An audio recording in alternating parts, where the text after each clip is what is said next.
Bueno, venir hoy, justamente es 13 de marzo, vaya fecha que nos va a quedar grabada para siempre. Hace 3 años que se imponía esta locura global, y actualizando, que es lo que estamos haciendo ahora, hace unos días fue la cumbre de la gobernanza mundial. Yo creo que es un buen punto para empezar, porque tratando el tema de soberanía, que creo que todo lo que sucedió en 2020 es simplemente un movimiento más dentro de un esquema que implica necesariamente la imposición de una gobernanza mundial, como estos buenos amigos que se juntaron ahí, que nadie votó y nadie conoce. Creo que es un buen punto para comenzar a reflexionar. Me parece apasionante porque recién caigo en la fecha cuando vos lo dijiste, es increíble, ¿no? 3 años exactos del desastre ese.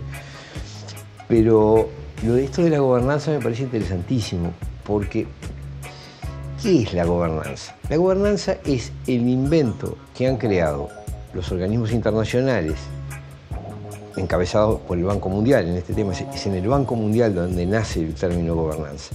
Y es el mecanismo para sustituir a la democracia, para dar la apariencia de que hay una voluntad, un respeto por la voluntad social sin democracia, sin consultar realmente la voluntad social. Tiene algunas premisas. Una es que gobernar es una técnica, es decir, hay que saber qué es lo que hay que hacer. Los que tienen que decidir qué hacer en realidad son los que saben, los técnicos.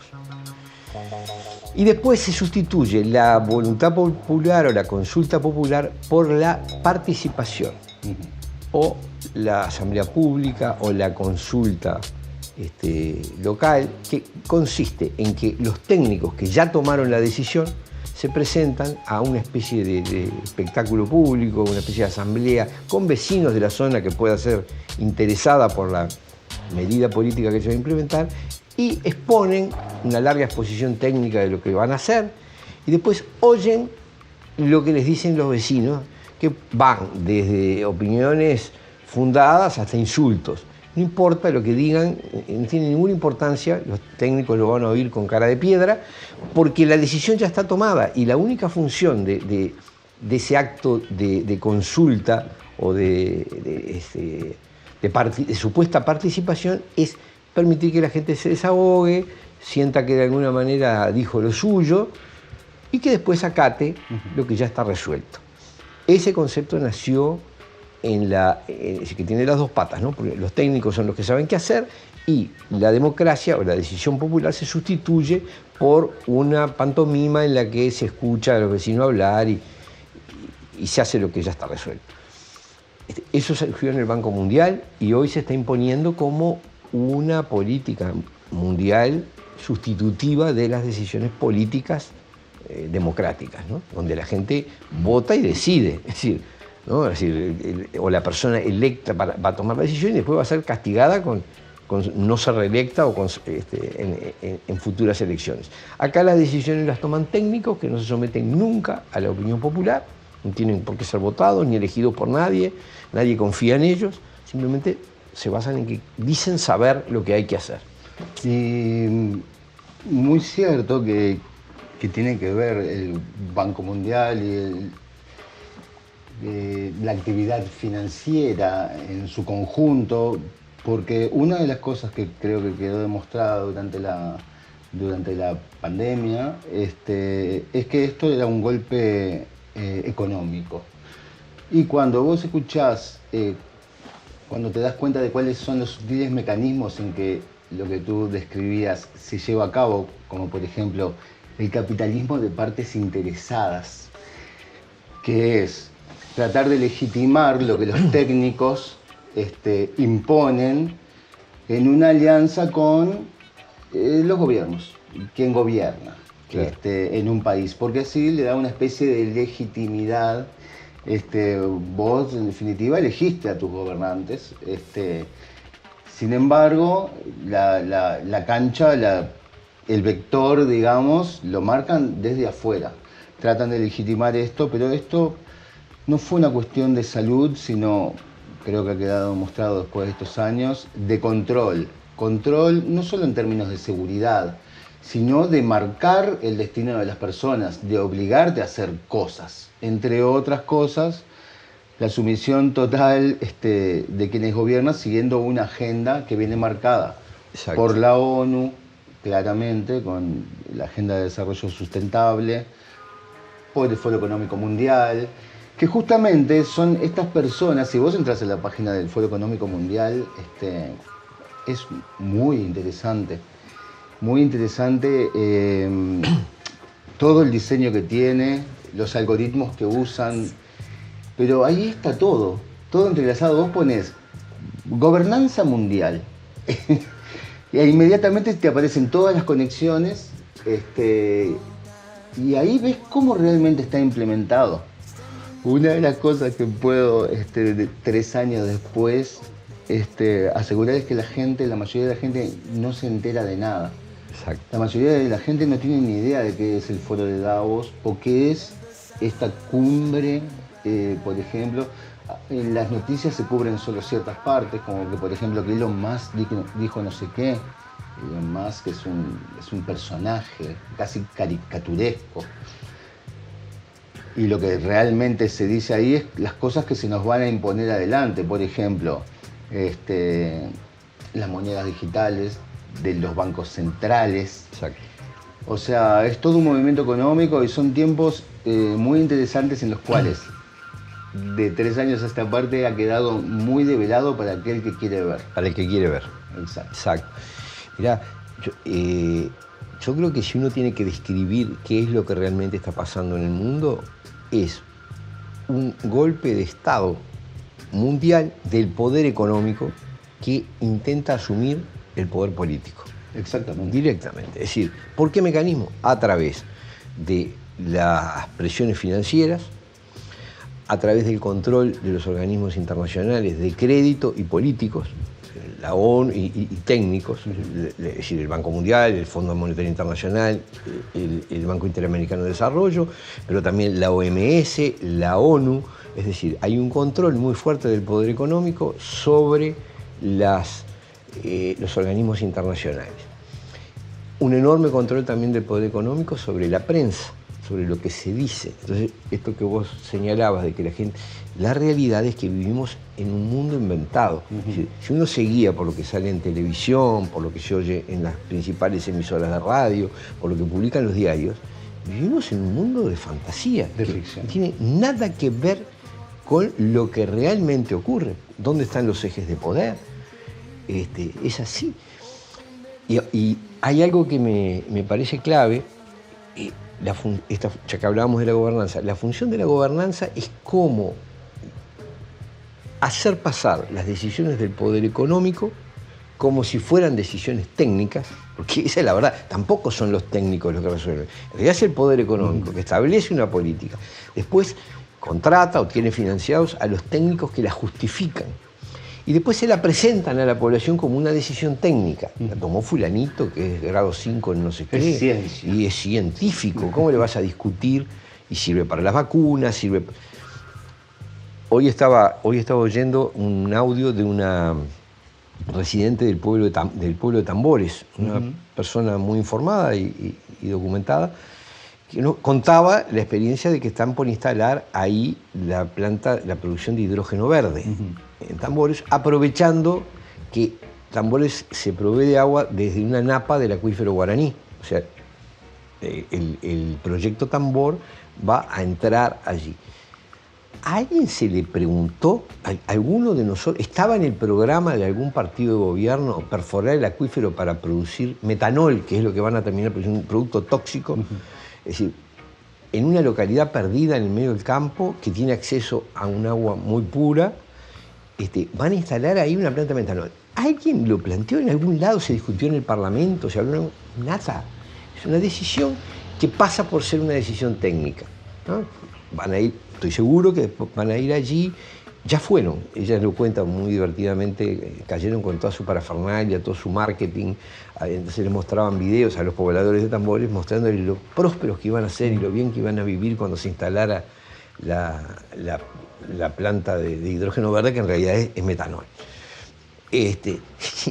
Después seguramente van a ir técnicos del ministerio a explicar, a justificar lo mismo que ya les dijeron los empleados de la empresa, una empresa multinacional con bandera alemana.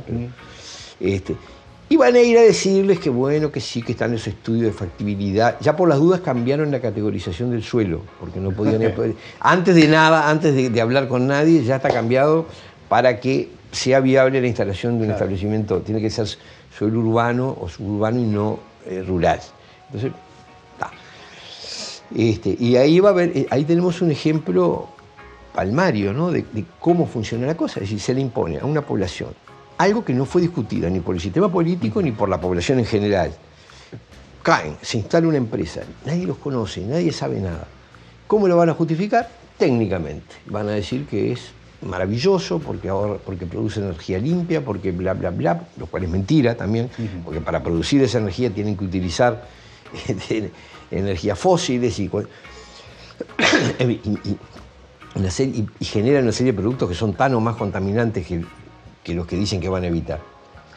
Es decir, creo que si uno quiere ver cómo funciona realmente la estructura del mundo, es el poder económico avanzando sobre las decisiones de todo tipo, disfrazándolas de decisiones técnicas, presentándolas por la con una especie de folleto publicitario.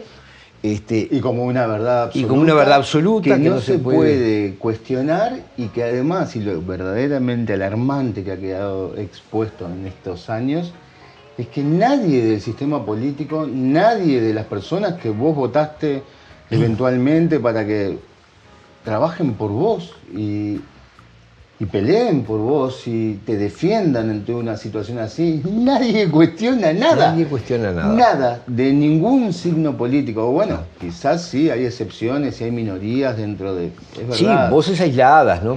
Voces aisladas, pero como conjunto, acá recuerdo de cuando llamaron a hacer un caceroleo para que nos encerraran a todos, cosa que es un tamaño insulto a nuestra inteligencia y a la humanidad, cosa que la gente se apresuró, no todo el mundo ni tampoco, pero vos ves que es muy alarmante que tus políticos no te defiendan, pero que además postulen cualquier cosa y que haya gente que los siga ciegamente. Sobre todo, en algún lado te escuché decir, y tenés toda la razón, que estamos actuando más por rechazo y por odio que por amor a las ideas o a las personas o lo que fuere. ¿Vos tenés la misma percepción? Totalmente. Yo veo que, por ejemplo, uno habla con un frente amplista y un frente amplista de base, no las dirigencias políticas que hacen otro juego, si quieren llegar a los cargos,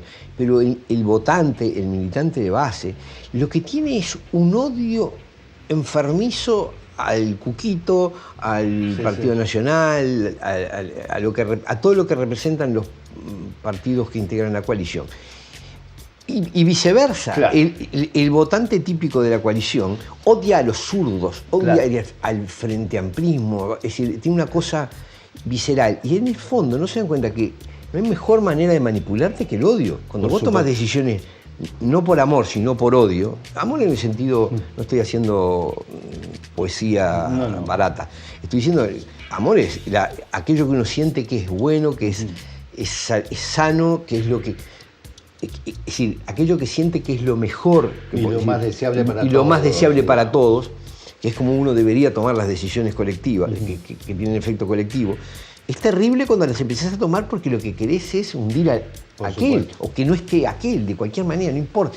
No importa que yo me hunda siempre que aquel también se hunda, ¿no? Es un esquema espantoso que está fogoneado todo el día. Ha sido fogoneado. Todos conocemos que la grieta es un invento marketinero. Claro.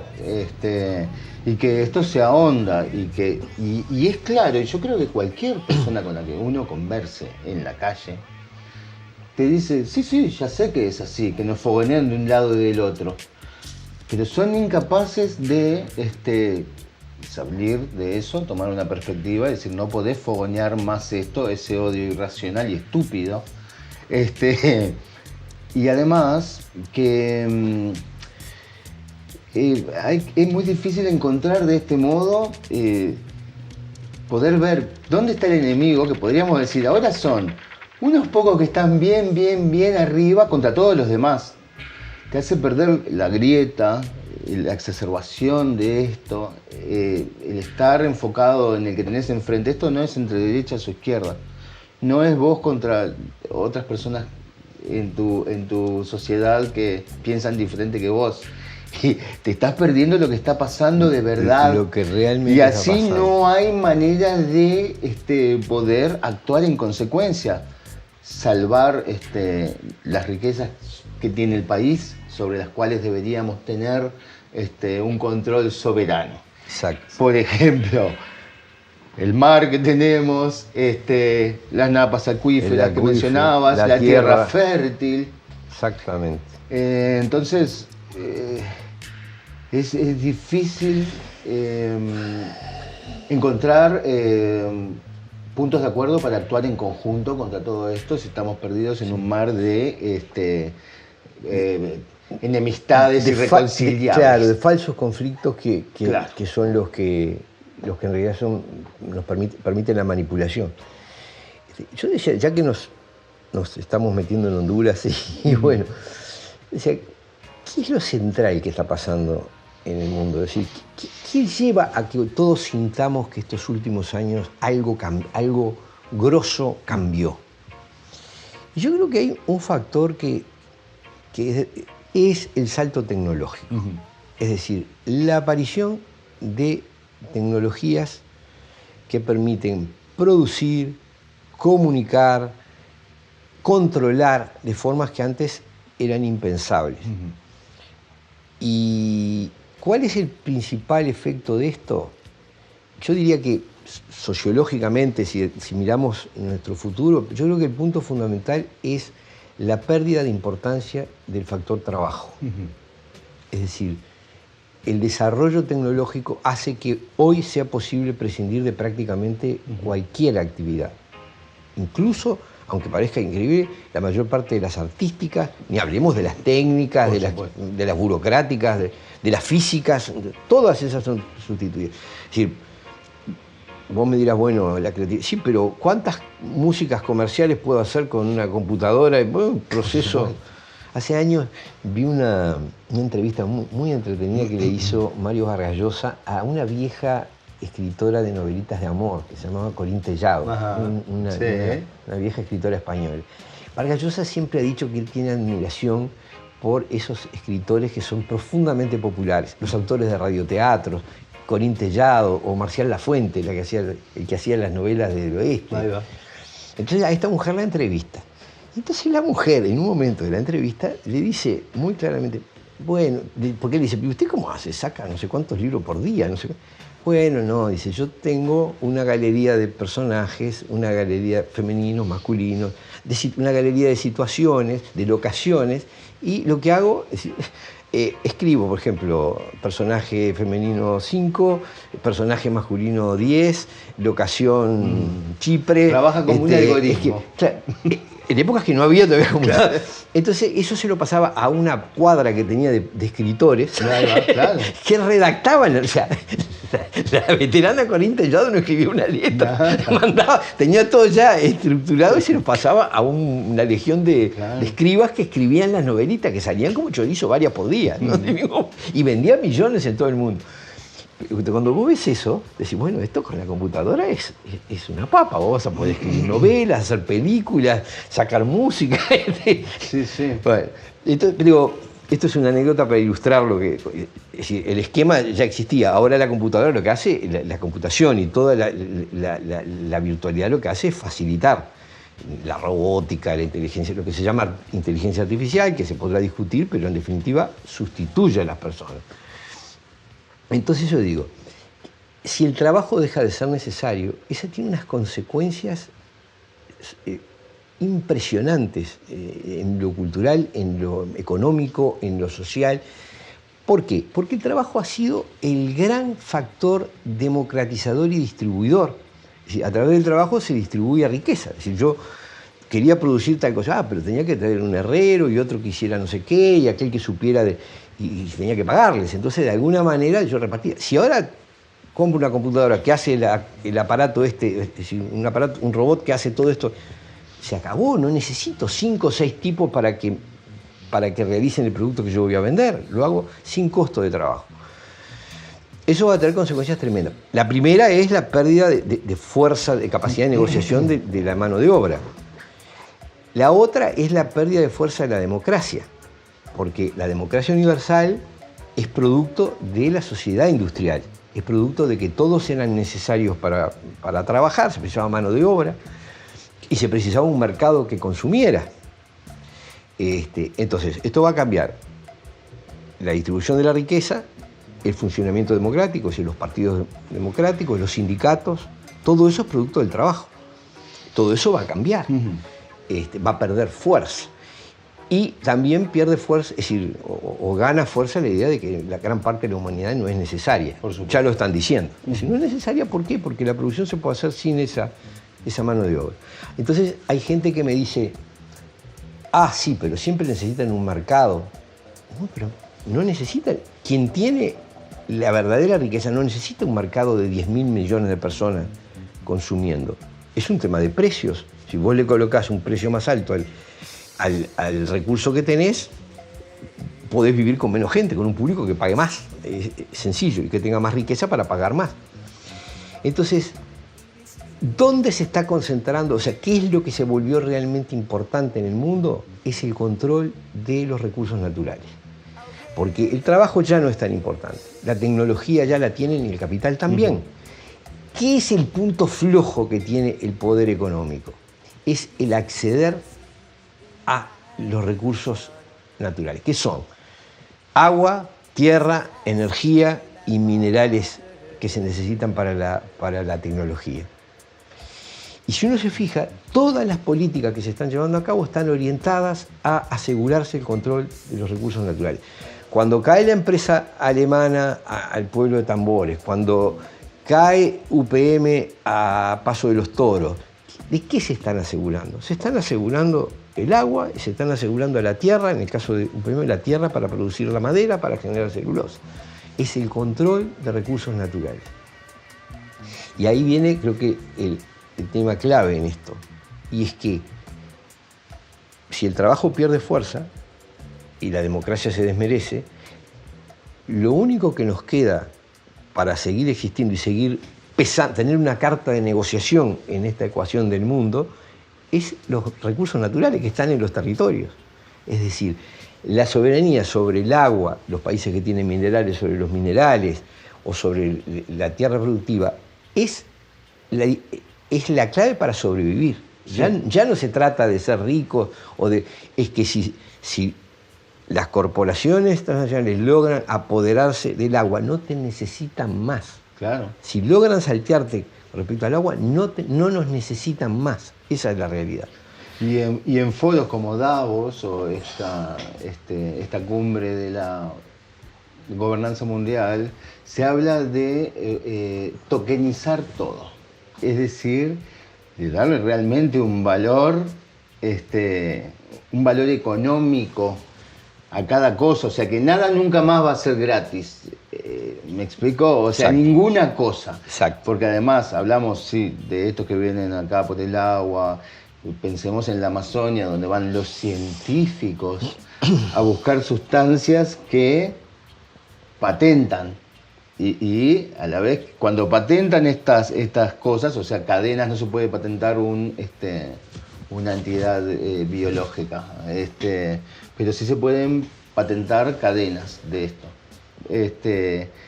Entonces, todo se transforma en un producto. Exacto. Y además, como todo redunda en la pérdida de soberanía, porque la gente que va a quedar sin trabajo, dado esto que es inevitable, te la arreglan con darte una dádiva. se te provee tu sustento, digamos, atado a una identidad digital que quién sabe a qué, además, otras condiciones esté atado, por ejemplo, tu estatus sanitario dado, en un momento dado, ¿me explico? Y esto implica que, al tener tu billetera digital, vos perdés la soberanía que significa tener el dinero, que sea un sistema más o menos imperfecto, no me interesa, es lo que tenemos ahora. Entonces yo quiero tener mi dinero sin tener control. Todo va atado de la mano, digamos. Yo sé que mucha gente se resiste a creer que hay una agenda que pueda estar tan bien coordinada, que de hecho no está tan bien coordinada. Por eso se hacen tantas de estas reuniones y foros y ejercicios guiados. Por ejemplo, ¿qué haríamos si hay una pandemia dentro de un par de meses? Que casualmente acontece. Y vuelvo a insistir, es una lástima que la mayoría de las personas no pueda ver esto. Si vos te estás perdiendo estas partes del puzzle, no vas a poder entender cómo es que hay un grupo muy reducido que tiene el poder. Primero, el poder financiero. Segundo, el poder de la tecnología. Y tienen los ejércitos, las armas. Ahí hay una cosa que, ¿sabes?, que me parecía importante, es porque mucha gente, eso que vos decís, la gente no cree que esto sea así. Yo digo, hay que ver cómo está estructurado el poder económico, cómo se ha organizado. Hay un elemento relativamente nuevo, que son los llamados fondos de inversión, que han permitido que la riqueza esté cada vez en menos manos. Exacto. ¿Por qué? Porque todas las grandes empresas han vendido su capital accionario a fondos de inversión. Entonces, quien administra el fondo de inversión no está dirigiendo una empresa, está dirigiendo todo. Voy a poner un ejemplo que para mí es muy ilustrativo. Nos tuvieron encerrados durante 3 años y no se podía viajar. Las compañías aéreas, las empresas de turismo. ¿Alguien oyó gritar a las compañías aéreas? No, silencio. Ahora, cuando uno averigua quiénes son los dueños del capital accionario de las compañías aéreas, son los mismos fondos de inversión que son dueños del laboratorio Pfizer y del laboratorio y de todos los laboratorios, y de Moderna y de todo. Claro, ¿qué ocurría? Dígase. Era más negocio vender vacunas que vender pasajes de avión. Y entonces no importa, si como el fondo de inversión es el mismo, es decir, la bolsa de dinero es la misma, no importa, hoy no vendemos pasajes, vendemos vacunas. Además les vendemos a todo el mundo, los pasajes viajan unos pocos. Lo otro, queremos vacunar a toda la humanidad y tenemos a los estados que nos pagan para vender, para comprar. Después que si las inyecten o no es problema de ellos, pero nos pagan.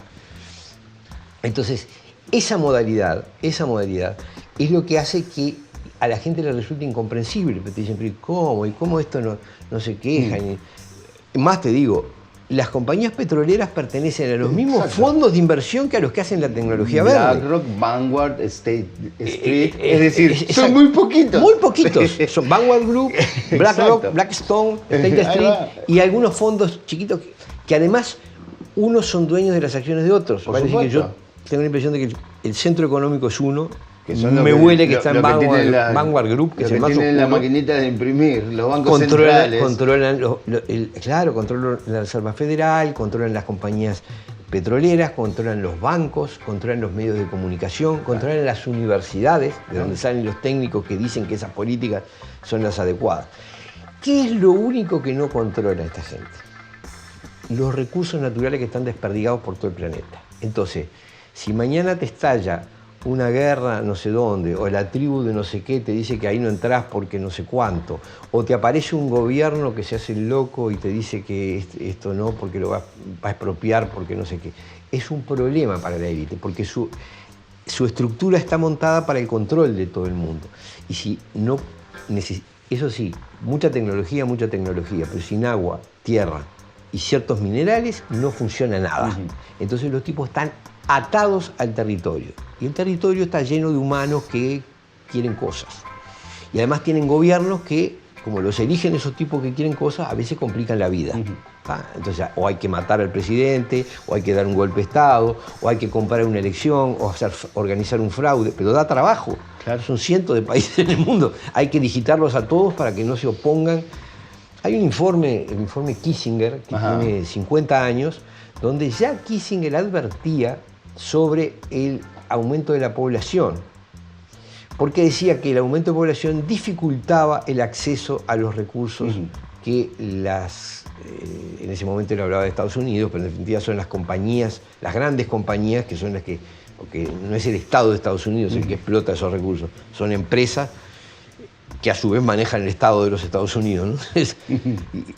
Entonces, él advertía que el aumento de población dificultaba, porque generaba procesos sociales de resistencia y de mayor consumo que iban a hacer más difícil el control de los recursos naturales. Entonces, no tiene nada de raro que estemos en un proceso en que se intenta reducir la población por todos los medios, controlar los nacimientos, el aborto, la eutanasia, la guerra de géneros, toda la parafernalia de mecanismos para que las vacunas, todos los mecanismos habidos por haber para que te reproduzcas menos y vivas menos. Y eso va de la mano de la idea de tener acceso libre a recursos, a recursos naturales que son esenciales. Y yo creo que esa es la guerra que estamos viviendo, es decir, ese de todo lo que está pasando es la pelea por controlar al menor costo posible esos recursos indispensables. Que si los pudieran tener concentrados en un lugar, olvidémonos, no sé, nos pasan con la planadora para arriba. El problema es que están en los territorios y tienen que ir a buscarlos ahí. Y ahí tienen que lidiar con gobiernos, con bandas, con sindicatos, con organizaciones sociales, con toda esa cosa que se genera en cualquier lugar donde vas a sacar una cosa valiosa, ¿no? Eso se llama logística de demolición, aceleración, logística de demolición, como dice mi tema. Claro, hemos visto que se aceleran procesos.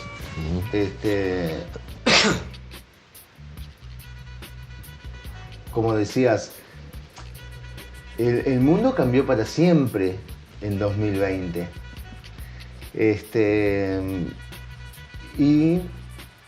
Sí, parece que la pandemia fue el largamos, ¿no? Es decir, sí, vamos allá. Y hay, claro, una década de... Hay 2030, volvemos a la agenda sustentable de la ONU. 2030, hay una década, por eso se aceleran ciertos procesos. Y para mí, parte de la estrategia para avanzar de estos poderes económicos, imponiéndonos la agenda, sus agendas, noto que hay una enorme confusión, las personas no saben dónde están paradas. Está lleno de contradicciones, no sabes para dónde arrancar, como hoy decía, no sabes dónde está el enemigo realmente en toda esta confusión. Y creo que esa es parte de la estrategia, tenerte confundido, tenerte con miedo. Los medios de comunicación que estos fondos de inversión eventualmente manejan a nivel global son una máquina de generar miedo y confusión y ahondar las diferencias, ya lo sabemos. Sí. Hay una enorme crisis de entender dónde es que estás parado y sin duda es manipulado para que suceda. Sin duda. Incluso el incentivo de todas las peleas habidas y por haber. Entonces te vas a pelear por si sos pobre, si sos rico. Dentro de que somos todos pobres, ¿no? O sea, sí. No es con los verdaderos ricos, el problema es entre el que tiene un auto y el que tiene una bicicleta, ¿no? La discusión, la pelea, la supuesta lucha social que se da. Si sos hombre, sos mujer, si sos heterosexual, homosexual, si sos de Peñarol o de Nacional, si sos indio, negro, blanco, si sos frente amplista, es decir, todo lo que pueda partir y ocultar los intereses comunes, es decir, aquello que realmente nos une, que es muchísimo, es decir, porque lo que está pasando no podría tener otro camino que ponernos en el mismo barco, todo eso es ocultado. Hay una cosa que me pareció interesante, porque también porque si no uno parece que está delirando. La gente percibe competencia comercial, ¿no? Percibe que Coca-Cola y Pepsi-Cola compiten, no sé, una empresa con la otra. En realidad eso es verdad y es falso. O sea, cada una de esas empresas sí tiene por eso la cúpula del poder económico no es que son 5 tipos, o mejor dicho, sí puede haber una cúpula chica, pero después tiene una gran base social que se extiende a través de los directorios de todo tipo de empresas, a través del sistema político. Entonces, sí hay una competencia, digamos, entre el Consejo de Dirección de Coca-Cola y Pepsi-Cola. El problema es que los accionistas de Pepsi-Cola y Coca-Cola son los mismos. Entonces, en la verdadera cúpula no existe competencia. Que tomes Coca-Cola o Pepsi-Cola les importa un bledo. Que leas autores o veas películas A o películas B, no importa, porque si te gusta Disney o te gusta Netflix o te gusta no sé qué, todo pertenece a los mismos fondos de inversión. Sí, los ejecutores, los empleados que están a cargo de cada una de esas empresas sí compiten porque tienen que presentarse como eficaces. Pero los dueños no, es decir, quienes verdaderamente manejan el poder económico y fijan las grandes líneas. Hay una entrevista que es muy reveladora que se le hizo a Larry Fink, que es el CEO, el director de BlackRock. Y entonces el tipo explicaba cómo funcionan los fondos de inversión. Dice, nosotros nos interesamos por una empresa, hacemos saber que nos interesamos, entonces compramos capital accionario. Inmediatamente presentamos un plan de negocios. Si ese plan de negocios es aceptado por los accionistas de la empresa, todo bien, se cumple. O sea, el fondo de inversión dirige a esa empresa. Si los accionistas de esa empresa, porque el fondo de inversión de repente tiene un 20 y poco por ciento de la empresa, pero presenta un plan. Si no lo aceptan, el fondo de inversión hace saber que se desinteresa de la empresa. Significa que vende las acciones y dice, después esa empresa tiene serias dificultades para acceder al crédito financiero. ¿Por qué? Porque el sistema financiero lo controlan los fondos de inversión. Entonces, lo que te está diciendo es, cuando nos interesa una empresa, nosotros le decimos, o hacen lo que nosotros decimos o la recontrahundimos. Claro. Consecuencia, los accionistas, para no fundirse, y los directores, se ponen en las manos de lo que diga Larry Fink. Entonces, Larry Fink emite una vez al año, que también es un empleado, ¿no? Es decir, vamos a entendernos, no es el dueño del fondo de inversión. Larry Fink emite una vez al año un mensaje para todos los miles de empresas que controla el fondo BlackRock, en el cual les da los grandes lineamientos. Entonces los grandes lineamientos son, por ejemplo, las políticas ambientales, evitar el calentamiento global, equidad de género, grandes lineamientos que en el fondo son discursos publicitarios de intereses económicos. Es decir, cuando yo digo evitemos el calentamiento global, invirtamos en tecnologías verdes, quiere decir que el fondo, empresas que son controladas por el fondo de inversión están vendiendo tecnologías verdes y haciendo invertir miles de millones de dólares en tecnologías verdes para sustituir el petróleo, que también lo vende el mismo fondo de inversión. Entonces es tan perverso el asunto, cuando uno mira la cabeza misma del sistema económico, es absolutamente perverso. Porque lo que te dicen que pienses, las causas nobles que te pienses, en realidad son avisos publicitarios de sus propios negocios. Claro. Y aquello que te dicen que hay que combatir, en realidad también son ellos mismos. Es decir, es el mismo fondo de inversión el que controla también aquello a lo que hay que combatir. Es demoníaco. Yo entiendo que eso cuesta aceptarlo, resulta muy loco. Sí, la experiencia concreta es yo veo competencia, pero en realidad no hay competencia. El poder económico está concentrado. Por eso está aspirando a controlar realmente todas las decisiones políticas y económicas del mundo, ¿no? Yo sé que uno cuenta esto y parece de ciencia ficción, pero... No, y además, ¿cómo se articula?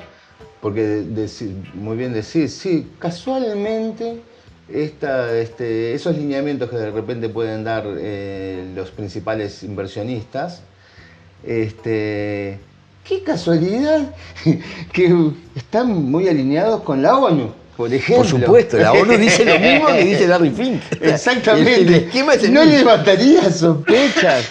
Claro, todo esto es por supuesto que es muy marketinero y por algo existen los think tanks, los tanques de pensamiento, donde se elaboran estas políticas, se refinan y se busca la manera de comunicarlas de modo tal que termina siendo justamente una gran operación de marketing, porque todo esto te lo venden como que es por tu bien. Por ejemplo, cuando las supuestas soluciones a una crisis de COVID eran los productos que estos buenas gentes nos venden, claro, son por tu salud, son por tu bien. Exactamente. ¿Entendés? Todo te lo venden así. Entonces, vos que sos de buen corazón tenés que adoptar esto, y la mayoría de las personas, y esto es lo que me pega un poco se la cree, mal, es que hay gente de buena voluntad que realmente cree esto, son los primeros en poner el brazo o lo que sea necesario por los demás.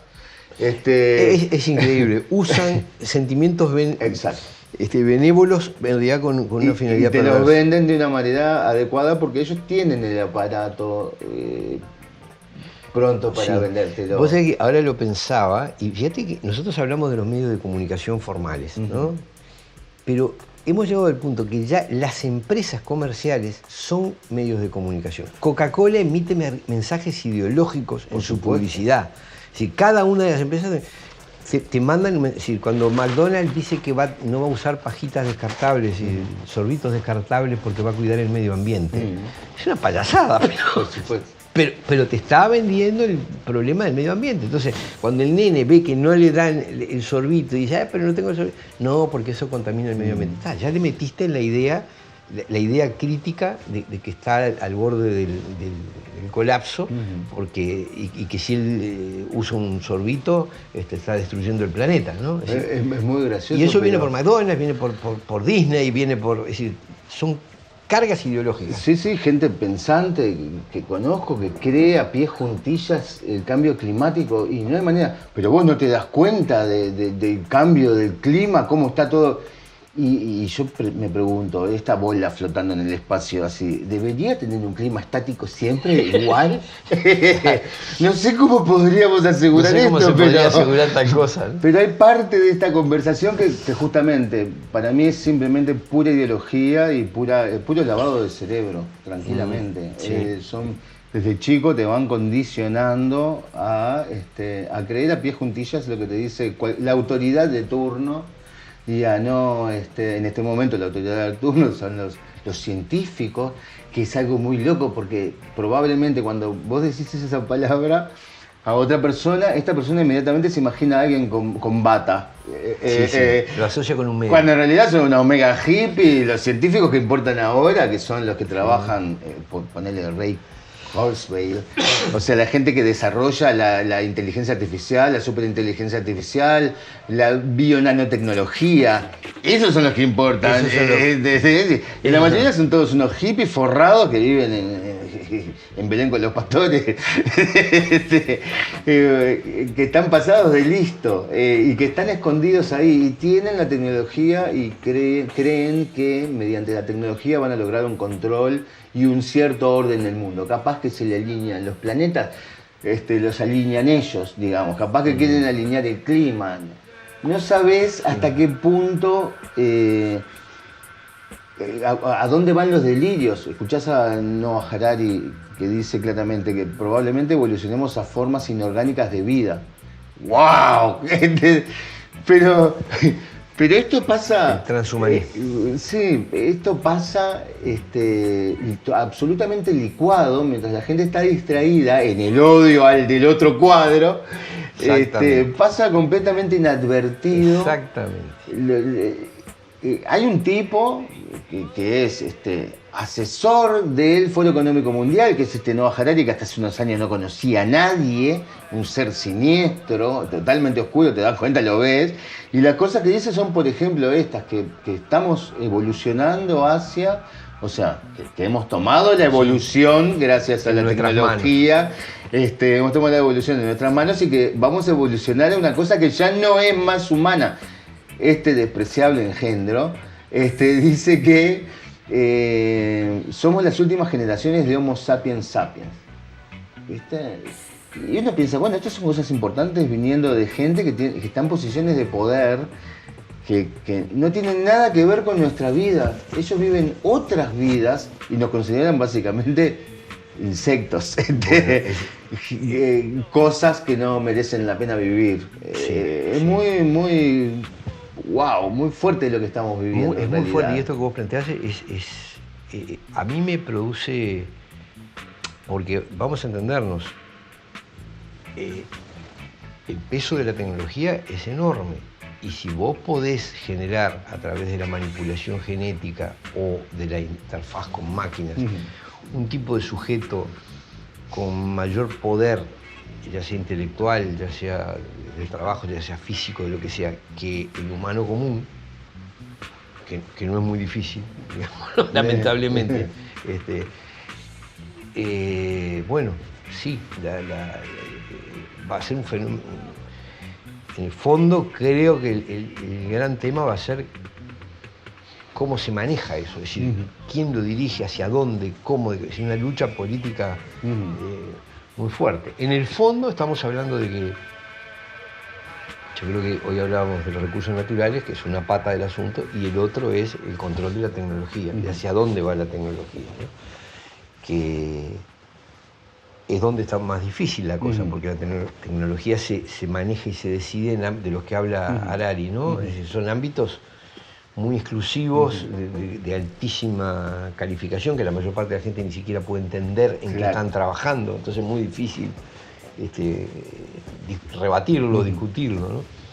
Pero sí, yo creo que el gran conflicto de nuestro tiempo es el control de los recursos naturales, que yo creo que es un arma poderosísima que no se puede abandonar, y el otro es el debate y la lucha sobre qué uso darle a la tecnología.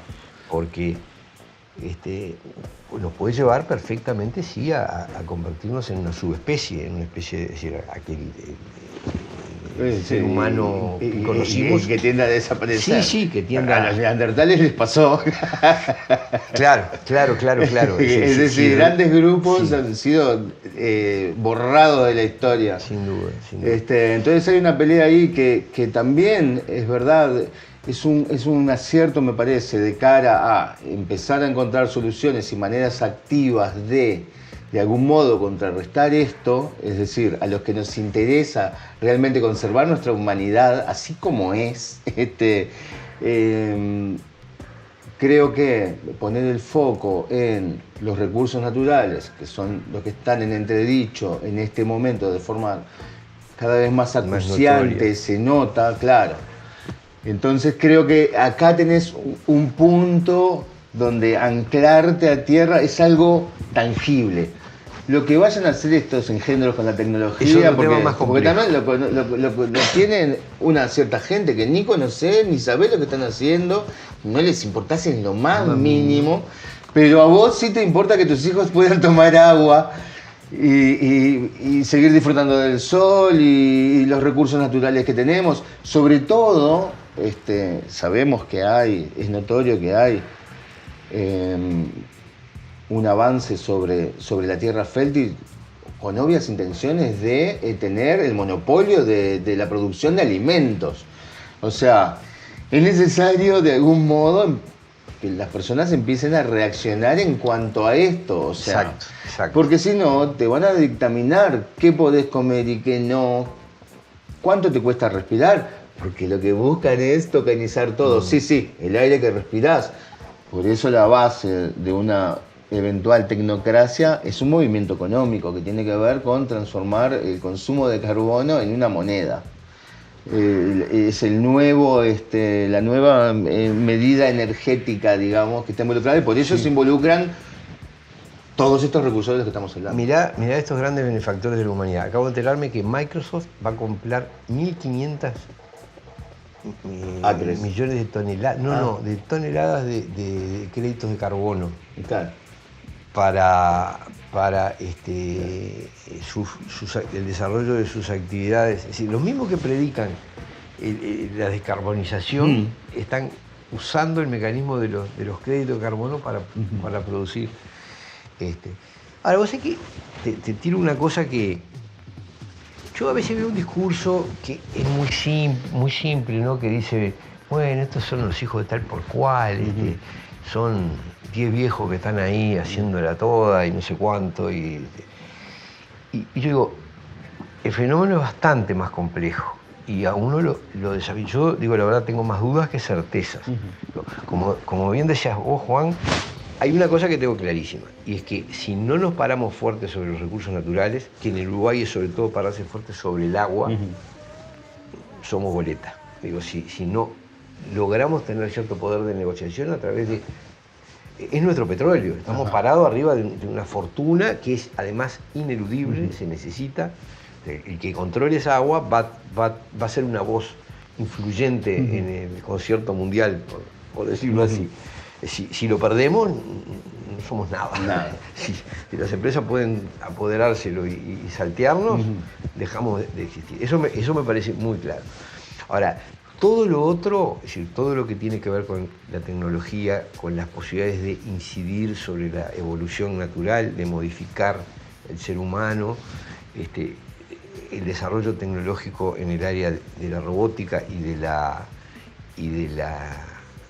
inteligencia artificial, es un terreno ultra complejo, ¿no? En el que uno entra pisando huevos, porque por un lado uno tiene la sensación de que alguna de esas cosas posibilitarían una vida más o menos como la de un ateniense aristocrático en la Atenas clásica, ¿no? Un individuo que está pensando en la inmortalidad del cangrejo mientras se baña en el coso y debate con sus amigos. Si da lugar a la filosofía, porque si realmente el mundo se mecanizara y fuese posible evitar que la gente se tuviera que romper el lomo para hacer una casa o para producir, para carpir la tierra, bueno, bienvenido sea. Digo, eso no lo piensa, ¿no?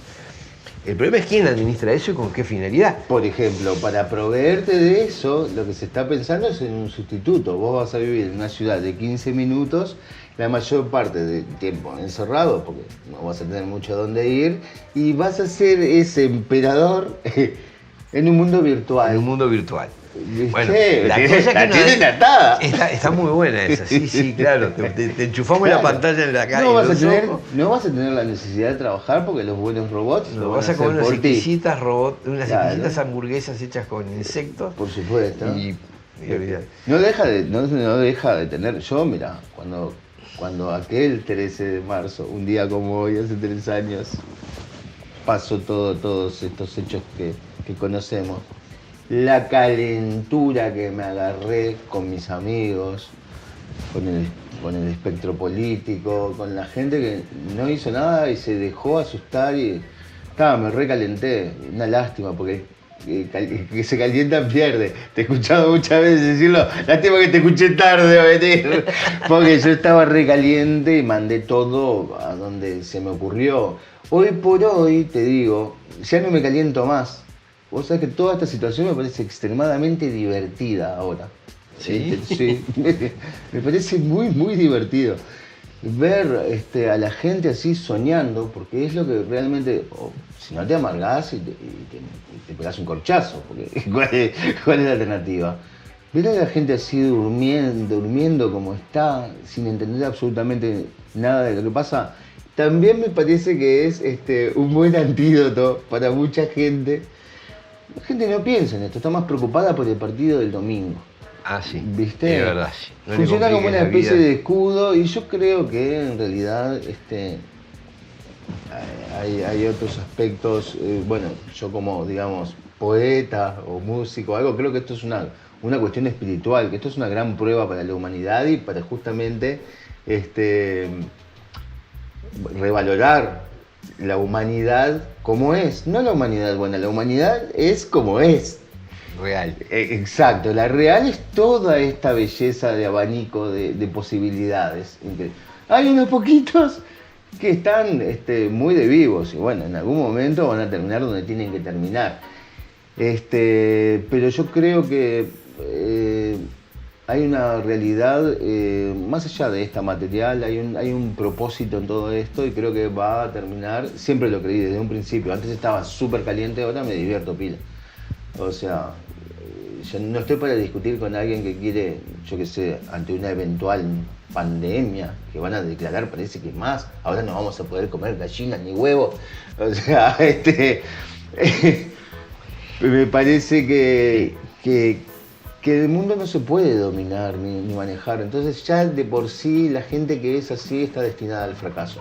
No van a dejar de hacer mucho daño entre medio, pero realmente yo no quiero salvar al mundo, quiero que las personas se salven a sí mismas en todo caso. Bueno. Que despierten de la realidad que viven, si es que quieren. Claro. Si no, síganse poniendo lo que quieran y hagan lo que quieran y sean muy felices. Pues necesitamos, me parece, llegar a esta altura y pensando en lo que decía hace un ratito, pensar en cómo accionar de cara a lo que se viene cada uno desde su conciencia, haciendo lo mejor posible. Hay una toma como del discurso, eso fue lo primero que se preparó antes de la pandemia, muchos años antes. ¿Cómo vamos a comunicar esto?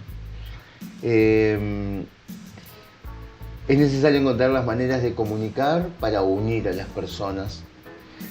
Es necesario encontrar puntos en común y algo en común por el que luchar, porque ese discurso se nos tomó. El discurso de hacer el bien al otro se tomó y se corrompió. Hacer el bien es dentro de ciertos parámetros. Sí. Si vos obedeces este mandato... Se le viene era usar tapabocas, se le viene era vacunarte, eso Exacto. era cuidar a los demás. Exacto. Claro, nosotros... una perversión del discurso cristiano, si se quiere. Exacto. Sí, el discurso el ser humano es un ser que tiene un enorme tesoro, que es la compasión por los demás. Eso es lo que se desvirtúa y se redirige. Dice cristiano, Entonces, en el sentido que sí, acá es como se ha caracterizado ese discurso, que es un discurso universal, me parece. Y yo creo que la mayoría de las personas en realidad tiene buenos sentimientos y quiere realmente un mundo mejor para todos. Es decir, esto es un patrimonio de la humanidad. El pensar en el bienestar de los demás. Yo pienso que una de las maneras en las cuales podemos reaccionar es a llenar nuevamente de sentido este tipo de valores que se han perdido desde la recuperación del discurso, además de la acción que es necesario tomar para realmente el bien de todos, porque el bien tuyo dentro de esta sociedad es el bien de los demás, si no, no puede ser el bien parcial para mí solo y para los demás que son fachos que se mueran, que son bolches. Es necesario encontrar puntos de unión que, bueno, desde lo que me compete a mí, y vos también lo hacés, lo que podemos comunicar cada uno desde su lugar, estamos buscando la manera. Sí. Mirá, yo en lo que me es personal estoy convencido de que hay un primer punto que además parte de las aguas, que es quienes están dispuestos a preservar la soberanía democrática, es decir, de todos, sobre el territorio, es un primer punto. Es decir, quien está abierto de pies y manos a la venida del capital extranjero, de la técnica, de la ciencia, de ese discurso supuestamente, que además es interesantísimo porque nosotros fuimos criados todos, y nuestras generaciones anteriores, en un discurso que era del progreso. Es decir, íbamos a una sociedad mejor, más justa, más rica, más feliz. Hoy ese discurso desapareció. Es decir, todas las advertencias son se te va a contaminar, te vas a... Los límites del crecimiento, me acuerdo de ese libro. La falta de combustibles, el calentamiento global, la contaminación, todo es un panorama nefasto. Si nos están metiendo un discurso que es aplastante, ¿no? Que es deprimente, profundamente deprimente. Y eso pasa a ser una persona de bien el que reproduce todo ese discurso depresivo. Bueno, en lo práctico me parece que la lucha por el control del territorio, que es una lucha política, claro, que es el objetivo, por ejemplo, de la reforma constitucional Uruguay Soberano. ¿Qué estamos planteando? Bueno, el control del territorio uruguayo y de los recursos que están en el territorio uruguayo tienen que ejercerlo el pueblo uruguayo. Chao, no pueden seguir firmando contratos secretos con empresas que mañana desembarcan en Paso de los Toros, pasado en Raigón, el otro día en Conchilla, la otra cosa, y andan por todos lados y tienen el puerto de Montevideo y la vía férrea y las plantaciones de eucalipto y se le meten en las escuelas y les enseñan a los chiquilines que esa clase de inversión es el futuro. No podemos permitir eso. Bueno, eso me parece que es un parteaguas así, ¿no? Si vos estás para entregar todo, estás jugando para otro lado. La gente lo percibirá o no lo percibirá, pero me parece que sobre eso no hay mucha discusión. Si vos te crees que vas a llegar a una vida más próspera y feliz, entregándole todos los recursos que tenemos a empresas que vienen, destruyen todo y después que se la llevan, sí, estás loco. Esa es mi visión. Después hay otra cosa que es ya en otro plano, que tiene más que ver con lo que vos planteabas, que se me disparaba ahora con lo que vos planteabas, que parecería que la consigna de ser dócil y socialmente funcional, que siempre fue el consejo, es un camino hacia la muerte. Cuando vos tenés un proyecto perverso ejecutándose, si vos creés en el discurso oficial, si te sometés, si te vacunás, si comés lo que te dicen, si te encerrás cuando te dicen, si cumplís todos los mandatos, sos boleta. Curiosamente parecería que este fenómeno está produciendo el individuo más apto para vivir es el más antisocial, el menos dispuesto a creer lo que la masa gregaria acepta. Yo creo, vos hablabas del problema de la disidencia, donde los conflictos son notorios y las reacciones a veces sorprendentes. Y yo creo que es por eso, porque es una selección de individuos díscolos. Pero parece claro, sí, que el viejo paradigma del humano socialmente colaborativo y articulado, me refiero sobre todo cuando es colaborativo con la autoridad, con el mandato. Otra cosa es la colaboración horizontal, ¿no? Esa se puede dar.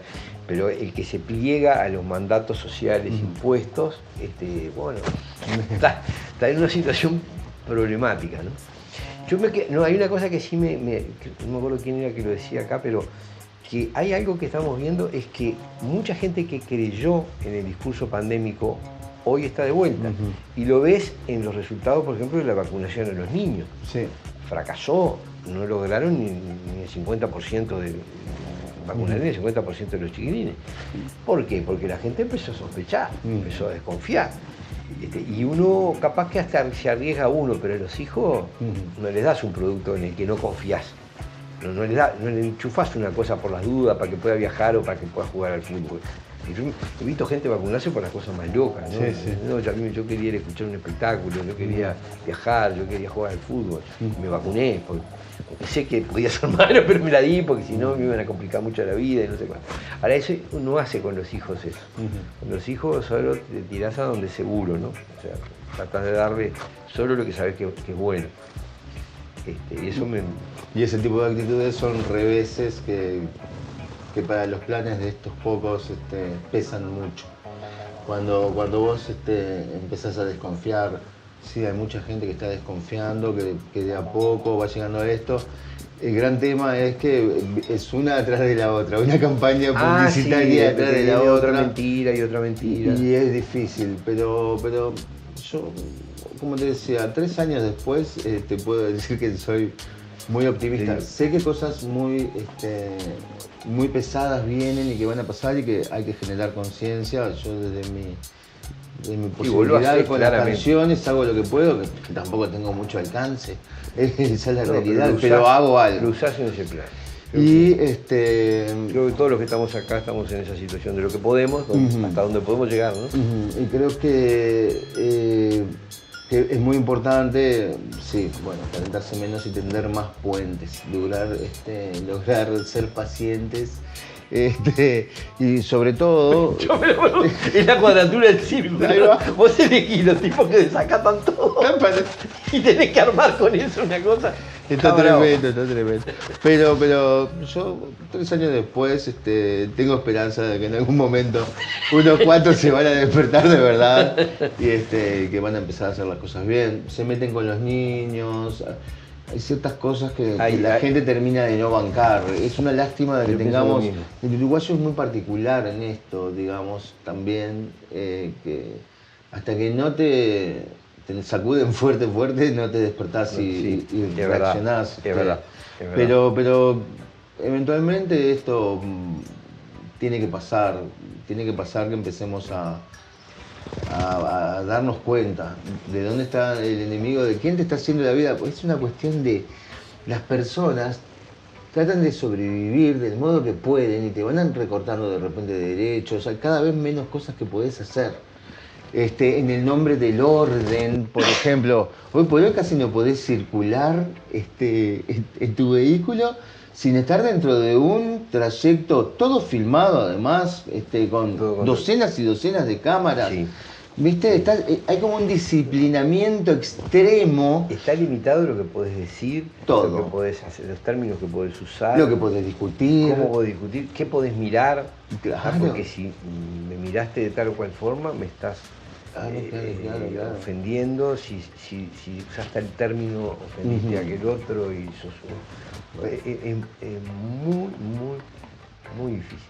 En algún momento yo creo que la gente se va a terminar hartando de todo esto y van a poder empezar a hacer foco donde tiene que ser. Y sobre todo, hay un mecanismo acá que tiene que ver con la soberanía, que parece ser que vos cuando votás, y bueno, la mayoría gana, y mientras la otra mayoría le recrimina lo mal que vota, ¿entendés? O sea, no hay ningún respeto por el sistema democrático, digamos, de por sí, pero tiene que haber una forma de empezar, porque todo queda ahí, todo queda en el hecho que vos votaste a alguien y ese alguien después parece desentenderse de vos, directamente. Porque ¿qué pasa? Al saber que siempre hay un núcleo duro de gente que va sin cerebro alguno, sin pensar en nada, sin ningún tipo de pensamiento crítico, hacer lo que vos le digas porque va en contra del otro, nos está faltando un mecanismo de más participación en el sentido de, acá no se suele mandarle correos a tu representante para que haga algo, masivamente, para cuestionar algo, para que se haga cargo de algo. ¿Me explico? Acá también la participación soberana, del soberano, digamos, queda limitada a ciertas instancias. Es que Juan, vamos a entendernos. Yo estoy un poco harto de la gente que me habla contra el sistema político. Dice, porque los políticos son todos iguales. ¿Vos lo dejás hacer? ¿Qué votaste? Entonces vas a ver que votó, el 90% votó a este o al otro porque el otro era peor. ¿Ah? Es aquello que decía, ¿no? Locura es hacer siempre lo mismo y pretender que las cosas resulten distintas. Bueno, si vos seguís votando a tipos que te están cocinando, que te están entregando, que no te dan pelota, va a seguir siempre pasando lo mismo. No me importa, votá en blanco, votá a un candidato alternativo, votá lo que quieras, o hacer lo que, pero no convalides más a los mismos tipos que te han cocinado una y otra vez. Claro, y además, ¿qué vas a creer que va a ser distinto cuando...? Y además creo que hay que tomar ese tipo de acción, ¿viste? De comunicarte con el que votaste, que supuestamente te representa, y cuestionarlo. Ese es un mecanismo que no existe en las personas. Acá no se usa. Vos tendés a padecer simplemente las decisiones que toman. Bueno, sí, yo los voté y toman las decisiones, a veces no me gusta, no sé qué, pero yo tengo que pagar las cuentas, no tenés una instancia de participación directa en el sentido de hacer conocer. Ahora todas las peleas estas se pasan en Twitter Ahora, te digo una cosa, nuestro sistema de partidos, el único lenguaje que entiende es que no lo votes más. Claro. Chao. Porque este sistema perverso es así. Ellos obedecen mandatos que no vienen de sus electores, vienen de los intereses que nos gobiernan. Pero para poder seguir cumpliendo esa función necesitan captar tu voto. Porque si vos no lo votás, no va a estar ahí. Va a venir otro que va a hacer lo mismo, pero va a ser otro. Claro. Y quiere ser él. Claro. Entonces, cuando ve que puede perder el voto, eso es lo único que le preocupa. Mandarle mensajes puede ser un mecanismo de hacerle entrever que puedes perder esos votos, ¿no? Claro, no es poca cosa. Hay algo que se tiene que poder hacer con respecto a comunicarte más con tus representantes y obligarlos a hacer cosas. Por ejemplo, cuestionar las políticas que vienen de afuera en lugar de obedecerlas ciegamente. Bueno, ese es el punto. Ahora, a mí me da la impresión de que estamos... me parece que nos hace falta una ciudadanía que empiece a pensar en términos de compromiso real con lo que estamos viviendo. Si vos votás por salir del paso, para no pagar la multa, para poder cobrar el sueldo, y bueno, el otro, voto aquel, no sé qué. Si cuando se te plantea una causa ciudadana, plin, a mí no me importa porque no sé, porque tengo el partido, porque estoy pendiente del partido del domingo o de lo que el audio de Astesiano, donde habla de no sé quién, si espiaba a la mujer de la calle, porque al final es eso, los temas que están, es un chumerío, ¿no? Sí. Bueno, así estamos fritos, digo, es así de sencillo, ¿no? Entonces yo, por lo menos lo que me molesta es encontrarme a la gente que te dice que está desconforme. Entonces digo, ¿qué votaste? 90% Frente Amplio, la coalición. ¿Estás desconforme? Bueno, querido, ya sabés, los conocés a los dos, van a ser, los dos partidos esos están en una línea de obediencia a lo que los intereses económicos quieren, transnacionales quieren. ¿Por qué? Bueno, porque tenés lo que pasó con UPM1, con UPM2, con Caternatic, con Pfizer, ahora viene Google, Microsoft, el Neptuno, el hidrógeno verde, si no te dejan un pedazo de territorio donde no se metan, y eso lo han votado, lo han firmado en secreto estos dos partidos, estas dos coaliciones que tenemos. No podés pretender que pase algo milagroso si vas a saltar de uno al otro, del otro al uno todo el tiempo. Yo creo que en todos los partidos hay gente que tiene una cabeza distinta. El otro día, el sábado, estuvimos en una asamblea del Movimiento Uruguay Soberano y estaba Irineu Urriet. Irineu Urriet es un hombre que fue intendente 2 veces de Rocha, es un nacionalista, un blanco, wilsonista, y su discurso es el que podés hacer vos y el que puedo hacer yo. Y es un recontra blanco, está radiado en el Partido Nacional. Yo estoy seguro de que hay personas así en todos los partidos. Sí. Bueno, ¿por qué no los buscamos? ¿Por qué no los estimulamos? No, van a votar el que aparece en el cartel de Coca-Cola, el que te da es el cambio. Fulanito es el cambio, aire fresco, no sé qué, ha nacido una esperanza. No, muchachos, no te guíes por la publicidad. Buscá, si vos querés ser blanco, que sos colorado, sos frente amplista, buscá algún sector que haga un discurso que tenga que ver con lo que a nosotros nos preocupa, porque a todos nos está preocupando. Y si no, no te quejes. Decime, vivo en el mejor de los mundos posible, estoy loco de la vida. No te quejes de los políticos, porque vos los estás alimentando. Esa es la verdad.